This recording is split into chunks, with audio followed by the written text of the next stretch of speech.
अरे भाई सरकार आपकी है, प्रधानमंत्री आपके हैं, सवाल हमसे पूछ रहे हो आप कि क्या हो रहा बांग्लादेश में। कमाल के लोग हो आप। और हमारे लिए प्राथमिकता पे संभल था। क्या कोई कल्पना कर सकता है आज की परिस्थितियों में कि आप सर्वे के बहाने इतना माहौल खराब कर दें आप। तो आज देखिए एजेंडा आज तक में अखिलेश यादव जी ने कैसे अंजना ओम कश्यप और बीजेपी को धो दिया।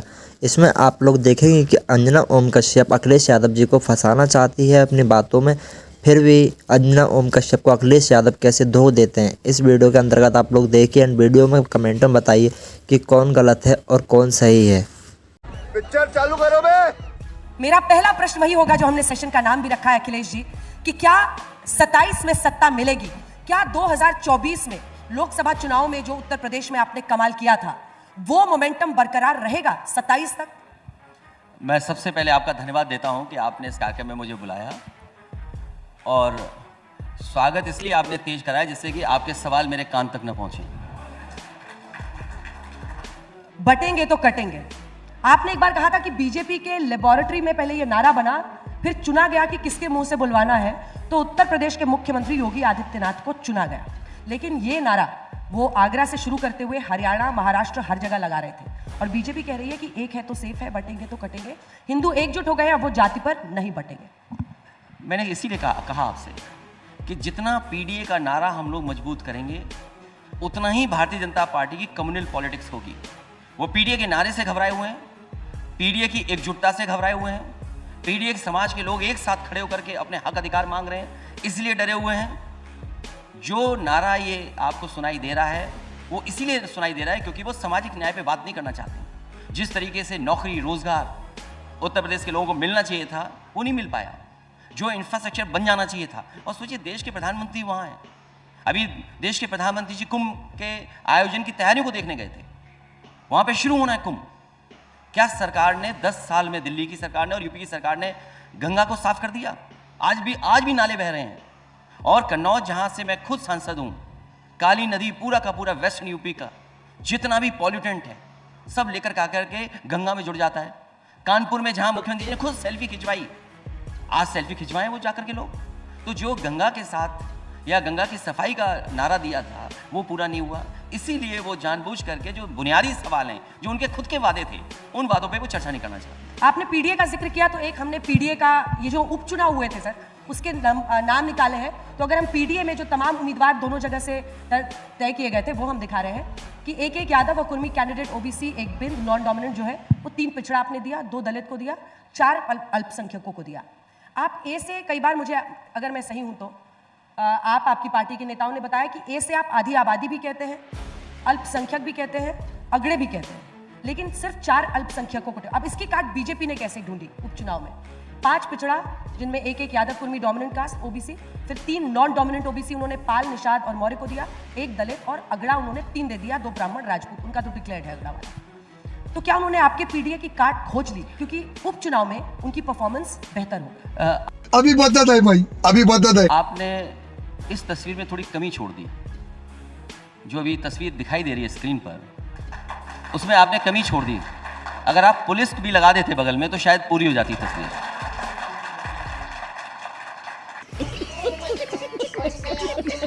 आप बाबा साहब भीमराव अम्बेडकर जी ने और लोकतंत्र में हमें वोट का अधिकार मिला है।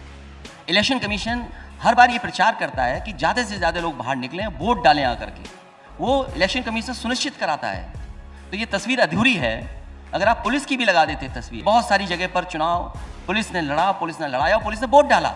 और शायद वो तस्वीर आपने दिखाई होगी चैनल पे चुनाव के समय पर, एक पुलिस का अधिकारी महिलाओं को रोक रहा है अपनी रिवॉल्वर से, कह रहा है कि वोट नहीं डालना है, लेकिन मैं बहादुर महिलाओं को बधाई देना चाहता हूँ।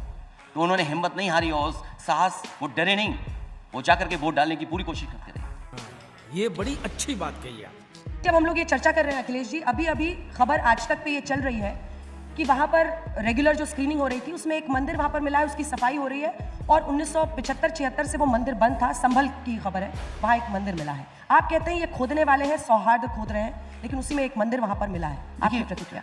पहले तो आप हमारे देश की संस्कृति और घर परिवार के लोगों को समझिए।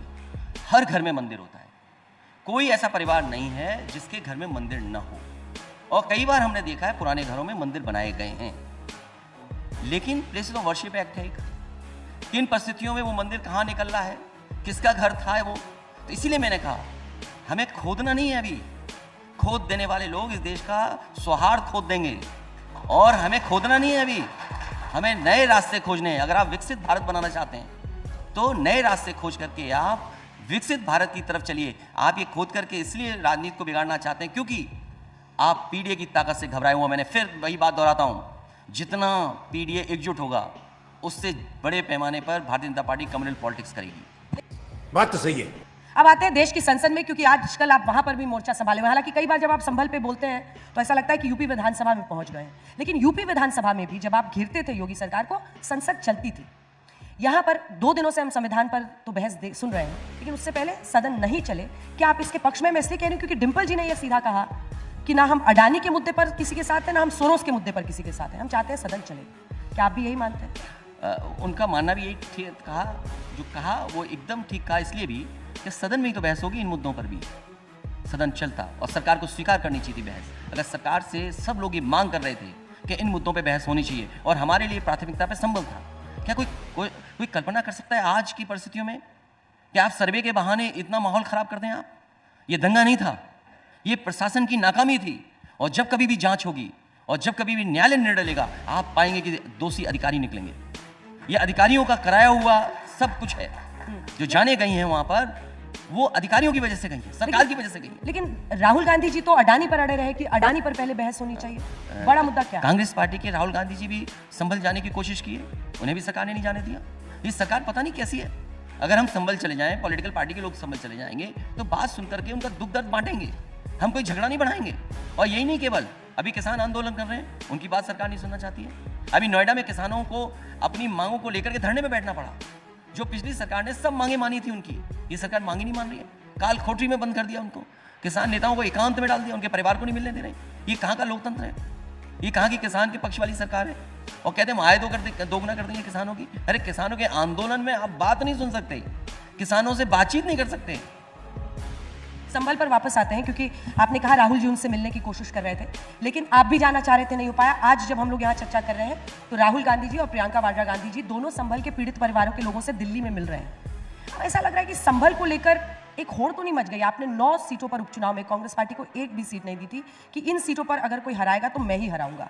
तो कहीं ऐसा तो नहीं कि एक वोट रेस चल पड़ा है आप दोनों में भी? क्योंकि 27 में अगर सीट शेयरिंग होती है तो आपको तय करना होगा कौन के। देखिए 27 तक बहुत सी चर्चाएं होंगी और ये ज़माना ऐसा है कि बहुत सारी अफवाहें फैलाई जाएंगी, बहुत सारी अलग अलग तरह की बातें होंगी। लेकिन अगर संभल के पीड़ित से वो लोग मिले हैं तो दुख बांटना कोई खराब नहीं है। दुख बांटने के लिए बीजेपी के लोगों को मिलना चाहिए था। क्या? हाँ बोल देंगे, अभी उस पर ही बोल देंगे।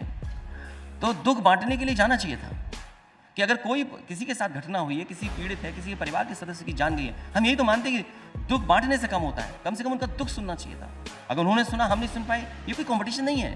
हम तो उनको परिवार के लोगों को धन्यवाद देंगे कि हम लोग उनके साथ हैं, सब लोग मिलकर के साथ हैं। ऐसी घटना ना दोबारा हो, ऐसे नाकाम अधिकारी ना हो।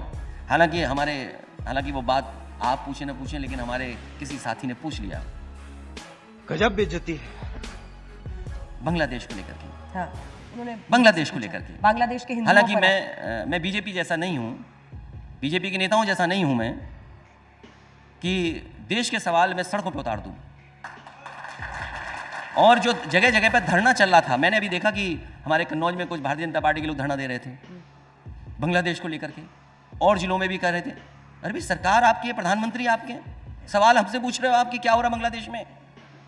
कमाल के लोग हो आप भाई। बांग्लादेश में क्या हो रहा है आपको प्रधानमंत्री से पूछना चाहिए, हमसे पूछ रहे हो आप।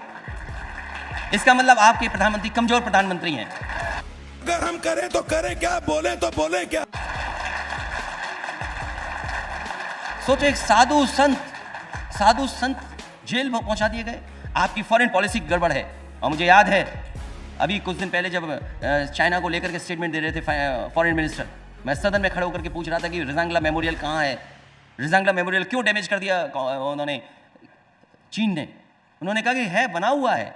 अभी मुझे जानकारी मिली है किसी फौज के माध्यम से कि पहले जहां बना था मेमोरियल वहां नहीं बना, वहां तो तोड़ दिया गया, दूसरी जगह बना लिया रिजांगला मेमोरियल। अरे बाप रे, ये तो धोती खोल रहा है। तो ये भारत सरकार की जिम्मेदारी है कि हमारे जितने भी जहां लोग हैं वो सुरक्षित रहें। ये हमारी फॉरेन पॉलिसी का फेलियर है कि हम अपने पड़ोसी देश के साथ संबंध अच्छे नहीं रख पा रहे और पड़ोसी देशों में जो हमारे लोग रह रहे हैं उनको भी सुरक्षित सरकार नहीं कर पा रही है। सरकार को आप इस मुद्दे पर जितना भी घेरें, मुझे लगता है कि जो उनके प्रश्न का भाव था कि वहां पर जो हिंदुओं के खिलाफ अत्याचार हो रहा है, भाव मैं समझ रहा हूं क्या कह रहे हैं, उस पर क्या आप लोग सॉलिडारिटी दिखाएंगे? बस ये कोई भी पॉलिटिकल पार्टी ओपन प्लेटफॉर्म पे फॉरेन पॉलिसी के बारे में नहीं चर्चा कर सकती है। अगर आप कहो तो मैंने कह देता हूं, हमें क्या है, कल को ये न कहे बीजेपी के लोग कि कोई भी फॉरेन पॉलिसी पर पॉलिटिकल पार्टी बाहर जाकर चर्चा कर रही थी। ये नाकामी किसकी है? ये नाकामी भारत सरकार की है कि आपके लोग वहां सुरक्षित नहीं है। बीजेपी के कई नेता अपने भाषणों में एक बात कह रहे हैं यूपी में, अब ये अफवाह है या सही है ये जानने के लिए मैं आपसे पूछती हूं, ताकि यहीं पर दूध का दूध पानी का पानी हो जाएगा। वो कह रहे हैं कि जब संभल में 5 मुस्लिम परिवारों के लोग मरे तब तो अखिलेश जी ने पार्टी की तरफ से 5-5 लाख का ऐलान कर दिया, लेकिन जब बहराइच में एक हिंदू लड़के की हत्या की गई तब उन्होंने मुआवजे का या उनके परिवार को समर्थन का कोई ऐलान नहीं किया। क्या ये बात सही है या हम मालूम है तेरे बाप को मत सिखा, चल। झूठ है? उस दोनों घटनाओं में फर्क है। दोनों घटनाएं अलग अलग परिस्थितियों में हुई हैं। जो संभल की घटना उसमें बहुत चर्चा हो चुकी है। बहराइच की चर्चा में मैं ये कहना चाहता हूँ, वो बात भी सबको पता होनी चाहिए कि वहाँ के विधायक नहीं, बीजेपी के कार्यकर्ताओं पे एफआईआर लिखवाई है और ये कहा है कि इनकी वजह से ये दंगा हुआ है। बीजेपी के विधायक ने ही बीजेपी कार्यकर्ताओं पर एफआईआर दर्ज कराई है और कहा है कि जो दंगा हुआ है जिसकी वजह से जान गई वो बीजेपी के कार्यकर्ताओं के वजह से गई है। मरा तो इंसान और ही है। दूसरा दूसरा मैं बताता हूँ, मैं उसी पे आ रहा हूँ जो आप बात कहना चाहती हूँ, जिस भाव से जो बात सामने आ रही है। वहां पर जो डीजे पे गाने बज रहे थे, सबसे पहले सवाल उठाया, आप भक्ति के गाना गाना चाहें, कोई मना नहीं कर रहा है। आपका प्रशासन कहाँ था? जब कभी भी इस तरह के आयोजन होते हैं प्रशासन की पूरी जिम्मेदारी बनती है, बाकायदा रूट तय होता है, प्रशासन बैठ करके पीस कमेटी से बातचीत करता है, रूट तय होता है, उसके बाद निकलता है। आपका प्रशासन था ही नहीं वहाँ पे, पुलिस क्यों नहीं थी? और अगर आपकी नाकामी नहीं थी तो आपको पुलिस को सस्पेंड करनी पड़ी, वहाँ के अधिकारी क्यों हटाने पड़े आपको? और फिर जहाँ तक मुआवजे की बात है, आप किसी के घर पर चढ़ जाओगे आप जाकर के? आप घर पर क्या कर रहे थे आप जाकर के? ये बड़ी अच्छी बात कही आप। और सरकार अगर मुआवजा यहाँ भी दे दे, यहाँ तो गरीब निर्दोष लोग मारे गए, पुलिस की गोली से मारे गए, और पुलिस प्रशासन दबाव बना रहा है कि उनके खिलाफ केस मजबूत ना हो, इसीलिए घर परिवारों में जाकर के छापा मार रहे हैं। अभी कुछ दिन पहले और महिलाओं को उठाया था उन्होंने कि केस को मजबूत कर ले पुलिस। नाकामी अधिकारियों की जब कभी जांच होगी, जब कभी कोर्ट में ये बातें जाएंगी तो अधिकारियों का इसका जवाब देना पड़ेगा। और हमें और आपको डीजीपी साहब की वो बात याद रखनी चाहिए। उत्तर प्रदेश के डीजीपी साहब ने कहा, जो बीजेपी के पहले डीजीपी बने थे, कि ये अधिकारी जो इस तरह का काम कर रहे हैं उन्हें याद रखना चाहिए, जब उनके खिलाफ कार्रवाई होती है तो उनके साथ कोई खड़ा नहीं होता, उन्हें जेल में जाना पड़ता है। चलिए अब इस मुद्दे पर जो भी फैसला आता है उस पर नजर रहेगी। अब वापस लौटते हैं। आपने मुआवजे में तो ऐसा मैंने कहा कि सरकार उनको भी मुआवजा सर, वहाँ भी आदमी मरा था, आप भी दे देते। नहीं आदमी नहीं, सवाल ये नहीं वाला तो इंसान है। नहीं, सवाल ये नहीं है। उसको क्या पता कि बीजेपी की वजह से मरा या बीजेपी की कांग्रेस देखिए, की वजह घटना से अलग तरह की है। घटना एक तरफ मारे गए हैं, घटना अलग है। धर्म देख के नहीं और दिया सरकार निष्पक्ष होकर दोनों की मदद करे। मैं तो आपसे कह रहा हूँ कि सरकार दोनों पक्षों की निष्पक्ष होकर के मदद करे, हम उनके साथ हैं। चाहे संभव और हो, परिवार बहराइच की अगर मदद करने की बात होगी, वो परिस्थिति क्या थी जिनमें ऐसी घटनाएं हुई। आपने यूपी में कांग्रेस को एक भी सीट क्यों नहीं दी 9 उपचुनाव? वो हमारी रणनीति थी, वो हमारे रणनीति का हिस्सा है। 2027 में आप दोनों साथ लड़ेंगे, कांग्रेस और समाजवादी पार्टी साथ लड़ेगी? बिल्कुल साथ लड़ेंगे, अभी तो हम दोनों साथ ही हैं। फिर रणनीति ऐसे वाली तो नहीं बन जाएगी? उस समय भी कोई नई रणनीति बनेगी। मैंने कहा कि हम नए रास्ते खोजने वाले लोग हैं, कोई रणनीति बनाई जाएगी।